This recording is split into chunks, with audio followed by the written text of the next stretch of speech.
Assalamualaikum warahmatullahi wabarakatuh. Bismillahirrahmanirrahim. Jumpa lagi dalam pembelajaran daring untuk kelas 12 MA dan SMK Sunan Jagung.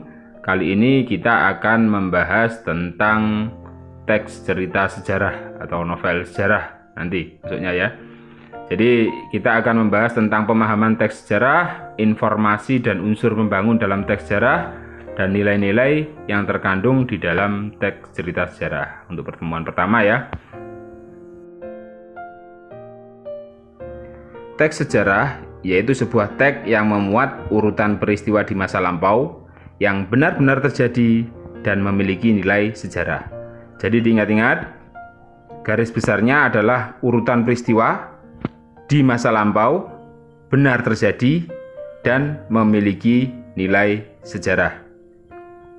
Ciri-ciri teks sejarah yang pertama, menampilkan latar di masa lalu, disajikan secara kronologis, isinya berupa fakta, kejadian benar, ya, dan sering menggunakan konjungsi temporal. Konjungsi temporal itu seperti konjungsi waktu. Kronologis diartikan sebagai urutan peristiwa, menampilkan latar masa lalu atau masa lampau, isinya berupa fakta atau benar-benar terjadi, dan sering menggunakan konjungsi temporal. Konjungsi temporal itu sekali lagi konjungsi waktu. Struktur teks cerita sejarah yang pertama adalah orientasi. Orientasi ini berisi pengenalan situasi cerita. Yang kedua, pengungkapan peristiwa. Yang ketiga, proses menuju konflik atau rising action. Puncak konflik keempat atau komplikasi. Penyelesaian atau resolusi di tahapan kelima. Dan koda di tahapan terakhir. Oke, kita bahas satu-satu tahapan tersebut. Yang pertama adalah tahapan orientasi. Orientasi, pengarang memperkenalkan latar cerita baik waktu, tempat maupun peristiwa. Selain itu, orientasi juga dapat disajikan dengan mengenalkan para tokohnya, menata adegannya, hubungan antar tokohnya, dan lain-lain. Yang kedua, pengungkapan peristiwa. Dalam bagian ini disajikan peristiwa awal yang menimbulkan berbagai permasalahan, adanya pertentangan atau kesukaran-kesukaran bagi tokoh. Yang ketiga, menuju konflik atau rising action. Nah, ini sudah muncul konflik ya, ada peningkatan perhatian kegembiraan, kehebohan, ataupun keterlibatan berbagai situasi yang menyebabkan bertambahnya kesukaran sang tokoh. Yang keempat, puncak konflik atau komplikasi. Bagian ini disebut sebagai klimaks. Inilah bagian cerita yang paling besar dan mendebarkan.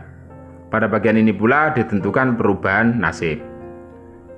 Sehingga di bagian selanjutnya, evaluasi atau resolusi, ini ada penjelasan atau penilaian terhadap sikap atau nasib-nasib yang dialami tokoh. Mulai menurun konfliknya ya, ada penyelesaian. Dan terakhir, koda. Bagian ini berupa komentar terhadap keseluruhan isi cerita yang fungsinya sebagai kesimpulan penutup. Ciri kebahasaan dalam novel sejarah atau cerita sejarah. Yang pertama, menggunakan banyak kalimat bermakna lampau. Contohnya ini, prajurit-prajurit telah diperintahkan menuju kadipaten. Nah ini, masa lampau.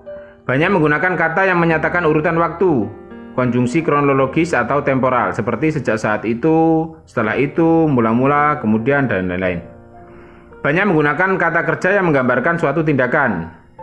Contoh, di depan batu, Biksuni Gayatri yang berdiri, Sri Gitarja duduk bersimpuh. Yang keempat, banyak menggunakan kata kerja yang menunjukkan kalimat tak langsung, sebagai cara menceritakan tuturan seorang tokoh oleh pengarang. Misalnya, mengatakan bahwa menceritakan tentang, menurut, dan lain-lain. Yang kelima, banyak menggunakan kata kerja yang menyatakan sesuatu yang dipikirkan atau dirahasiakan oleh tokoh.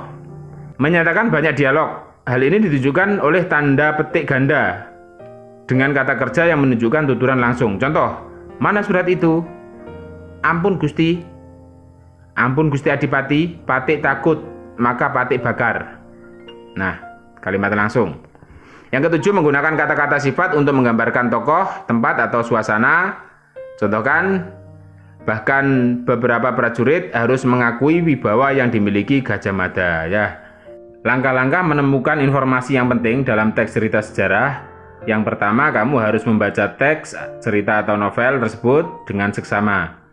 Yang kedua, mengidentifikasi pokok isi dalam teks cerita sejarah atau novel sejarah. Dan yang ketiga, mencatat pokok-pokok isi dalam cerita sejarah yang kamu baca. Unsur pembangun teks cerita sejarah ada unsur intrinsik dan ekstrinsik. Ya, biasa. Intrinsik terdiri dari tema, amanat, tokoh, sudut pandang, latar, alur, dan penokohan. Sedangkan ekstrinsik, kebesaran pemerintahan, corak pencitraan, unsur keagamaan, unsur politik, unsur ekonomi, dan unsur sosial. Ini mungkin akan kita bahas di pertemuan selanjutnya. Sedangkan nilai-nilai dalam teks cerita sejarah ada nilai moral yang berhubungan dengan perilaku. Kepahlawanan, ada nilai religius, ada nilai budaya, dan ada nilai sosial yang terkandung dalam teks cerita sejarah. Dan alhamdulillah untuk pertemuan pertama materi teks cerita sejarah sudah terlaksana ya. Tugas kalian adalah merangkum materi hari ini tentang teks cerita sejarah. Ada kurang lebihnya Pak Edi, mohon maaf. Akhirul kalam, wassalamualaikum warahmatullahi wabarakatuh.